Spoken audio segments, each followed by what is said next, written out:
It's time we give back. Someone see and show someone where love's at.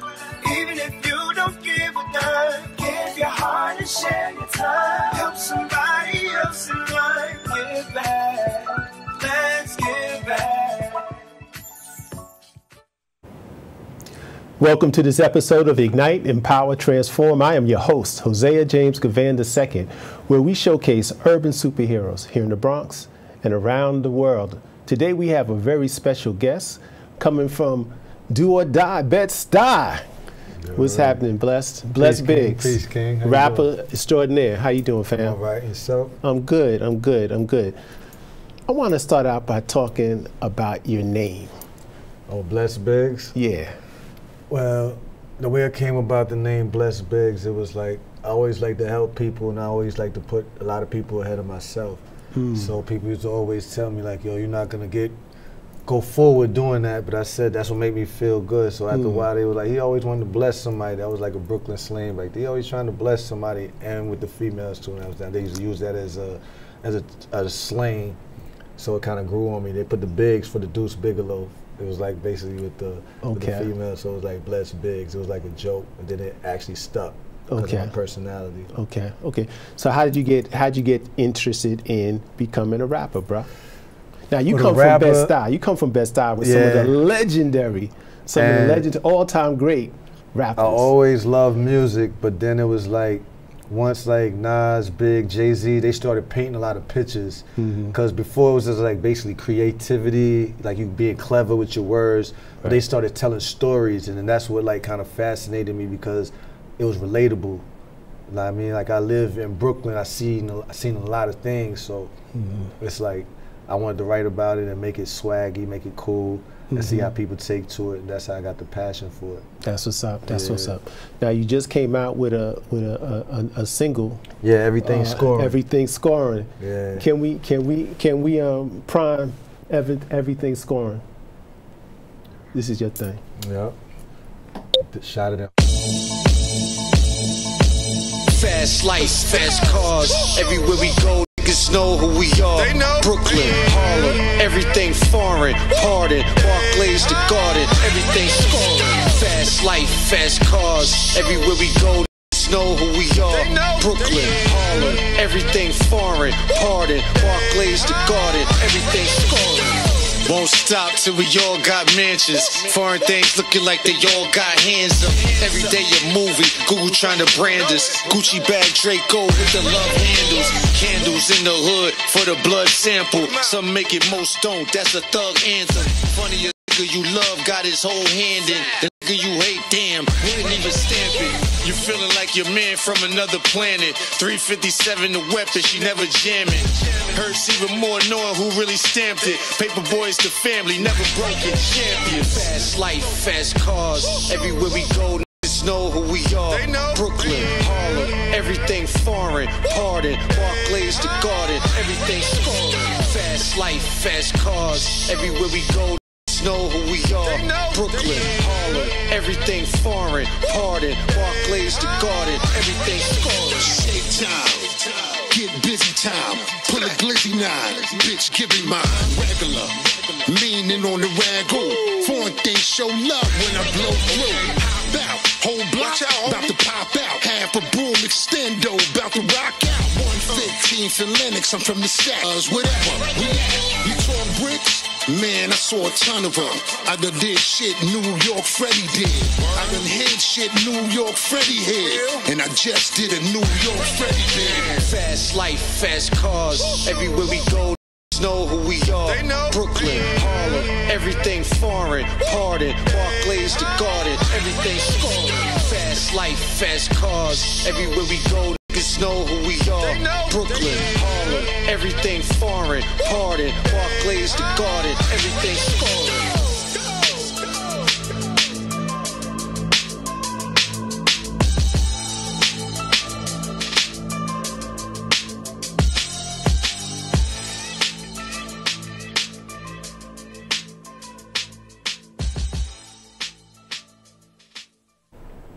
Yo, That's dope, man. Already, I appreciate that. That's powerful, man. bro. I appreciate That's powerful. that. And I like the collab that you have with the older brother, man, because I'm like, yeah, I can relate to that. I mean, that's a fact. That's a good brother. That's a good brother. He actually just came home. He did it 26 years. Donald Trump actually pardoned him, so that was a blessing. You know, he's supposed to be here, so you got to. Wow. Or due to law, yeah, he out here now. So tell me about the video. How did the concept? The concept is actually, I wasn't even going to use that song. It was like the other brother actually heard it. It was just the hook and the verse. Right. So he heard it and he was like, nah. He was like, that's gonna bring, because most of the time it's Harlem and the Bronx. Right. He was like, so that'll open up another door, basically like Harlem and Brooklyn, and then they got kind of like the same demeanor, but they never associated together. So we went in the studio. He made it happen. He used to rap before he actually went in, so it all fell into play. He knew a lot of people. Harlem is a historical place. No question. So we shot it out there to get the Garden, get Harlem and Brooklyn. Catch Biggie, you know, Biggie, Brooklyn. He's from Harlem, I'm from Brooklyn. Yeah. That's what it is. It came out dope. We ain't get no bad reviews yet, so I'm proud of that, you know. Now, I saw you featured both the Knicks and the Nets. That was a strategic move. Are you a Knicks or a Nets fan? I'm Nets, he Knicks. You know, he Manhattan, I'm Brooklyn. You know, so we had to do it like that as a reference, and we felt like that was a good, business move, because now you got the Barclays Center and you got the Madison Square Garden, which actually are the two biggest arenas. A lot of people don't know that. Barclays is the most expensive, and Madison Square Garden is the most popular. Yep. Okay. And then you had your wife. She's in the industry as well, right? Yep, she's a little bit bigger than me. Is that right? Not I gotta give her flowers, but she helped me out with a lot of stuff, and that's very dope. Beautiful lady. She's got talent as well. Exactly, she knows about the production a lot too, so she keep me on point so it don't look, low scale or whatever, to keep it on on the high end tip. Okay, how long have you been in the rap game? Well, I've been dipping. I had love for it basically my whole life, but during the pandemic was really when I got to tap in, you know, so I had a lot of time on my hands. I started going to the studio. Before I was just playing around with it, so after the pandemic I really started recording and laying stuff down so that now people can actually hear instead of me just going beating on the table and doing it for fun. So, and it came out better than I thought. To be honest, I used to manage artists too, so it kind of I got upset because some of the people that I was dealing with, they was going through things, they wasn't showing up, so I was just kind of like, I'm gonna do it myself. A few people that was backing me up were saying that I should do it, they believed in me, and that's how it started. Some of your other artists, who are their names? Oh, his name's Ty Owens. He's actually incarcerated right now, so that's the reason why he wasn't able to keep going. That'll stop a career. Dope artist, so that actually had a lot to do with it. He has a good heart, but he likes to, you know what I mean, represent for a lot of people who should be representing for him at this point. You know what I'm saying? Right. So, the older brother that was in your video, what's his name? Oh, his name is Chuck. Chuck. They call him NY Chuck. NY Chuck? Yeah, NY Chuck. That's his name. So he basically... Is he about to launch a career, or he just collabed with you on this project? He collabed with me on this project. He got some other things that he's doing also, but there's a lot of people actually reaching out to him for his interview, for his story. His story is crazy. So whoever gets that first interview, ain't gonna lie, it's gonna be a crazy interview. So we gotta negotiate. Are you his agent? Huh? I can be. You know. So we'll negotiate and see how we can get him on our program, brother. But it's been great having you, man. Definitely. I'm glad you were able to come to the Boogie Down, and that's where it started at. So you covered in your video. You got Manhattan, you got Brooklyn. Yep. You in the Bronx. Yep. What happened to Queens, fam? We gotta get Queens in there, man. That's why I'm from Hollis, baby. It's still BQE. I got love for Queens too, but they gonna be on the next project. Like I said, this actually rolled out. It wasn't planned. It just happened in the moment. Some people heard it and we put it in motion. It's actually an amazing video, man. I appreciate it's that. very well done. The production. That's what I got from a lot of people. So I was a little. It was my first official video, you know what I mean, street video, so I was glad. You did your thing. You did your thing. I appreciate it. Thank you for coming. Definitely. All right, bro. Hope to come back. Yeah, no doubt. And we'll get your boy too. All right, definitely. We'll negotiate that contract. All right, we're gonna definitely do that. All right. And we'll be right back. What if you could invest in the future? The future of kids, like a stock. Not the kind of stock that's about making money, but a stock for social change. A whole new kind of investment called Better Futures. When you invest, it helps kids go to college. Believe in us, invest in us, watch us grow. My name is Sydney, and I'm your dividend.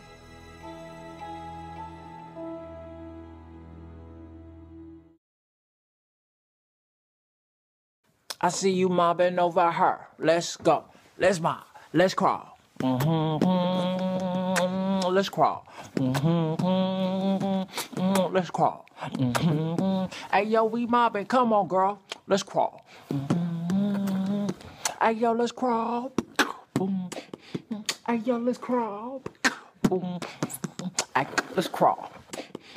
Hey, yo, let's crawl. When I was in high school, I was physically at school, but my mind wasn't at school. I had problems at home, and that's hard when you feel like you're doing it alone. That's when I met an artist, my mom, as I'll call her.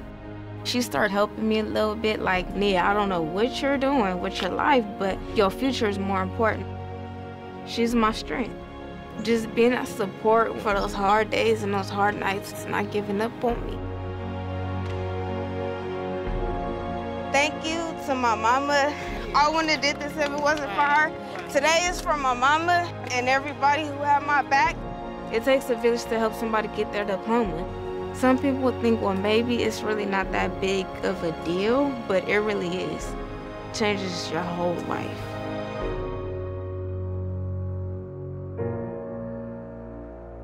Find free adult education classes near you at finishyourdiploma.org.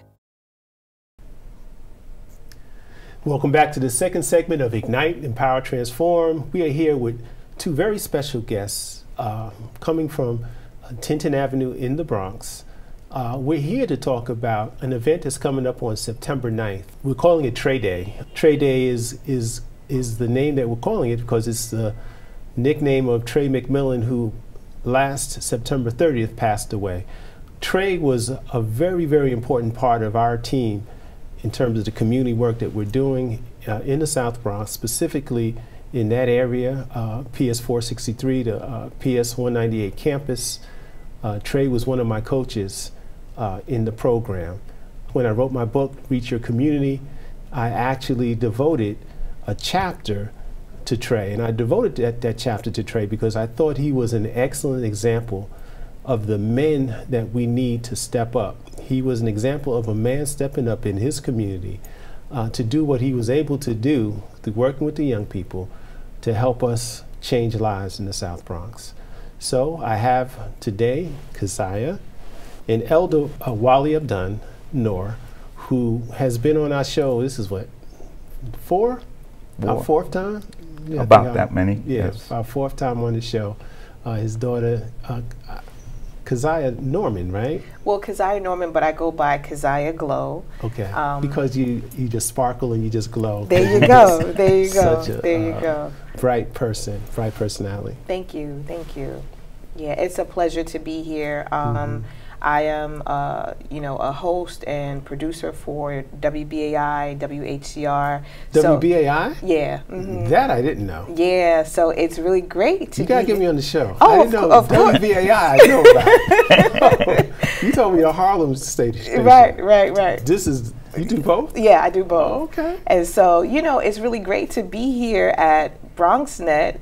This is video, and this is like the heart of the Bronx. Yes. And then Mercy College. I am an alumni of Mercy College. That I didn't know. Yeah, so it was like coming back and just walking through is really nice. Okay, that's what's up. That's what's up.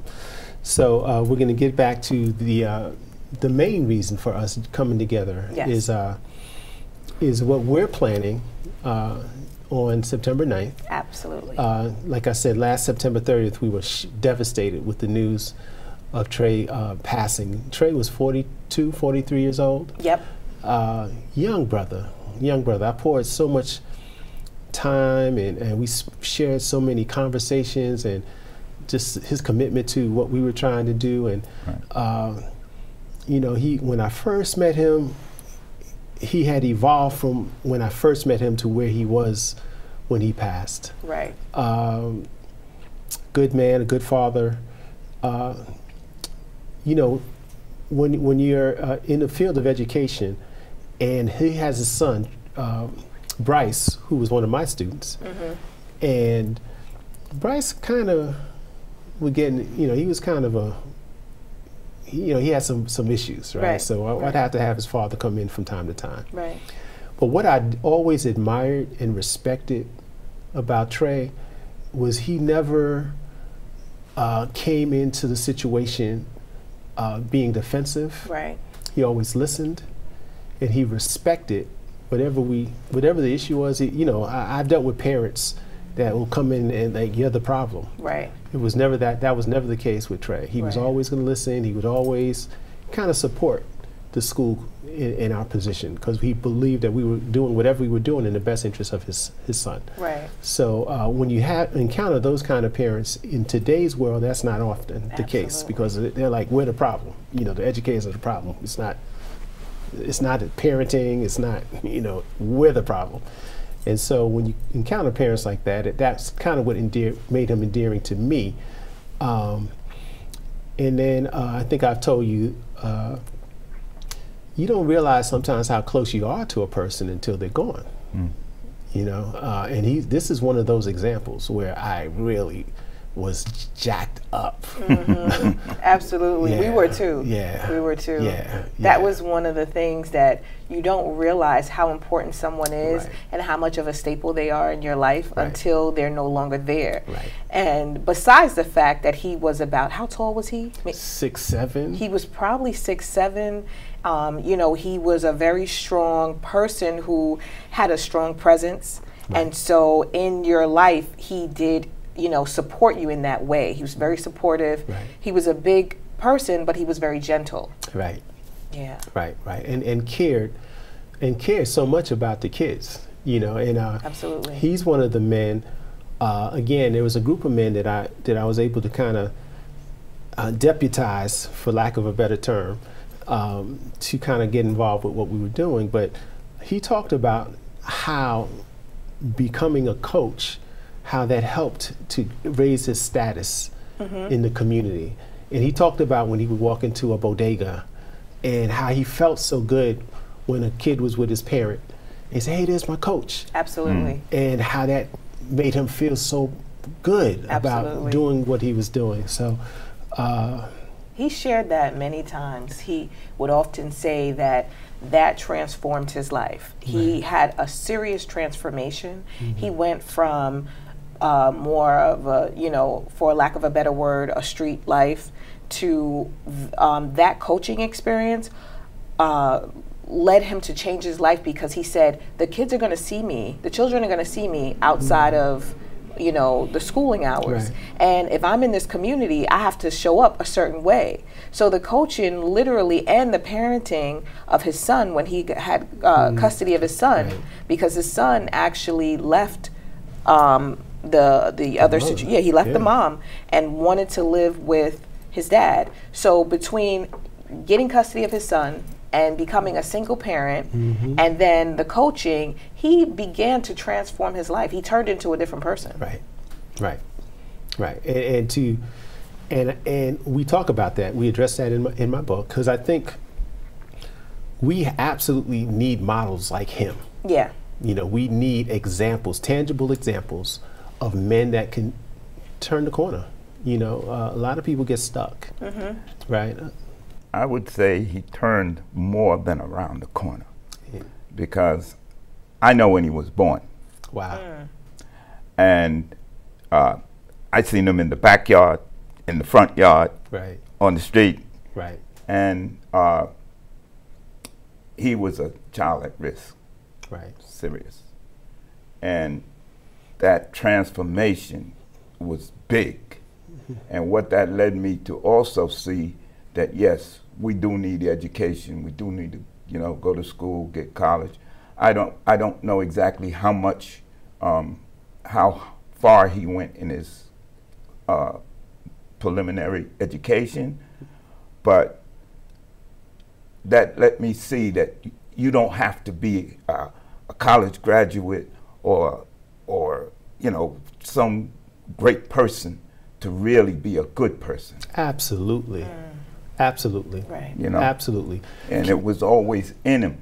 Absolutely. And even though he was a child at risk, he always was respectful to adults. Amen. Amen. Elder, and Keziah, we're going to take a quick break, and we'll be right back. There are 16 million children struggling with hunger in America. This is a serious problem, but one we can solve. Visit feedingamerica.org to help. Together we can solve hunger. Together we're feeding America. Operation Wonder Park is a go! There's nothing more powerful than imagination. Honey, have you seen my cell phone? But don't just imagine.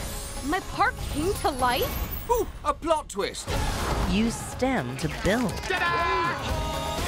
create. She did it. And change the world. Who's with me? I'm more of a 2 feet on the ground kind of guy. It's gonna hurt tomorrow. If she can STEM, so can you. Find out more at She Can STEM.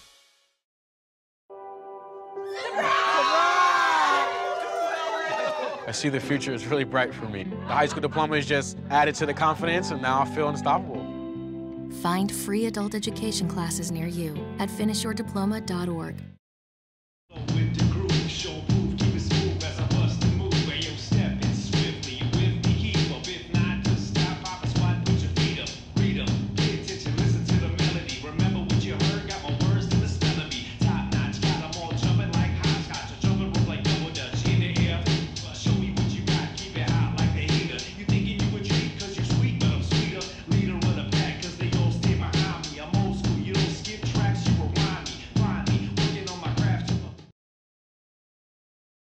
I already knew that I was going to go to college, you know, from a young age.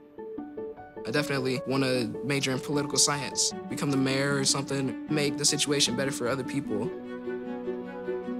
My name is Justin, and I am your dividend. Welcome back to this final segment of Ignite, Empower, Transform. We're talking about Trey McMillan, and we're about to go into some discussion about Trey Day, right? We got Trey Day coming up.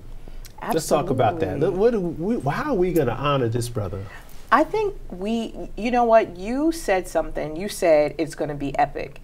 And initially, I thought of Block Party when you brought that idea, and, but when you said it would be epic, I felt that. I felt like it should have the music, it should have the grit of the community, but then it should also have the speeches, it should also have our elected officials, community partners, things of that nature to move forward to do what he would want to do. Right. Because he was going in such a positive road, we want to pull in, like you said, more young people who have the same mindset and who can flourish. You even mentioned we're going to do the basketball, bring that back, bouncy houses, food, just make it into such a beautiful day to honor him, but then also to keep pushing forward, to bring more people in.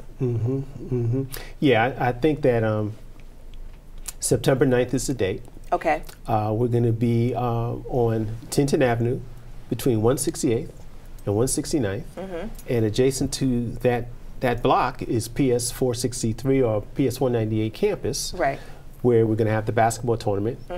And in the auditorium, we had talked about job readiness skills, doing some things like that. We talked about health clinics, being mobile health clinics, and just making it a special day. And using that, as you suggested, or as we've talked about, as a means to kind of motivate others to kind of do the things that he was doing. Absolutely. Right? So he was very popular, very well known. Yep. Very well. And we have to use that popularity to help attract others to the transition. Let people know about the transition that he was making, and use his example, hopefully trying to impact others, right? Absolutely, and that's the thing about it, is like using what he did, as far as he was like an urban, popular person, but he had swag. Oh, absolutely. So sometimes when you do these things, there's like, it's missing the swag.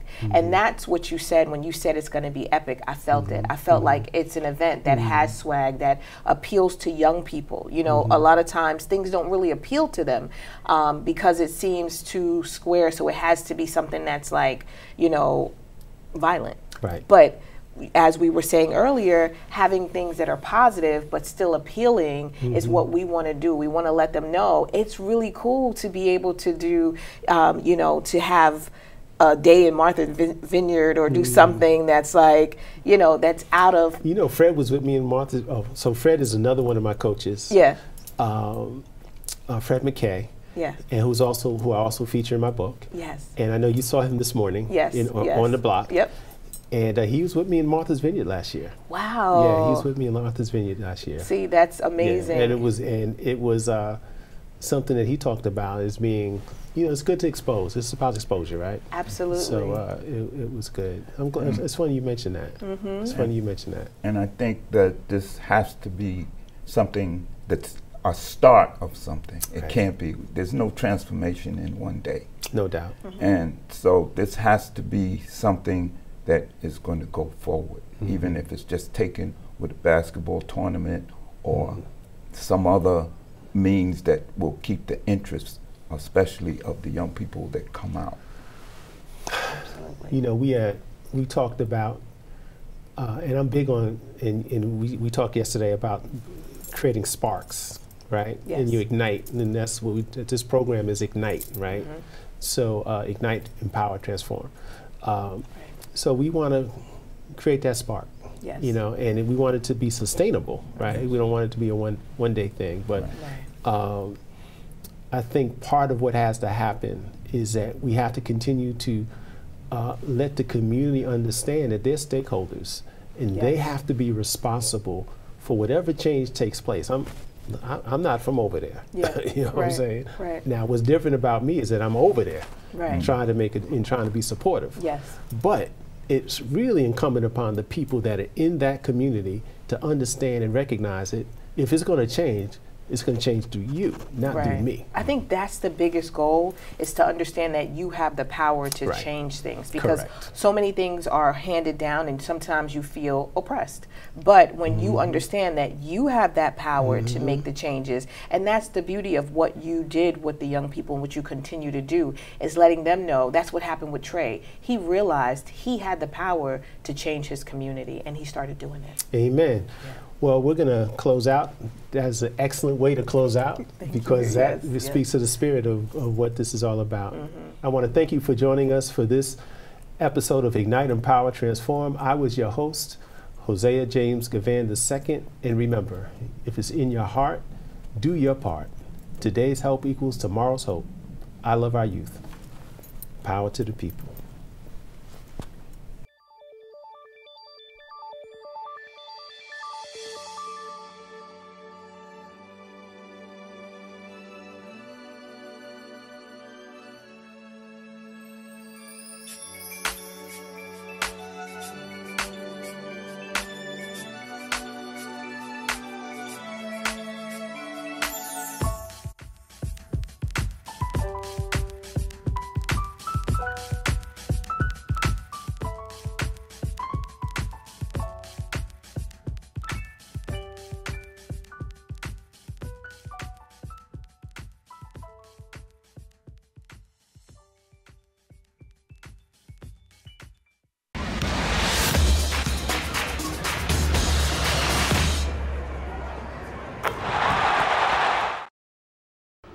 What?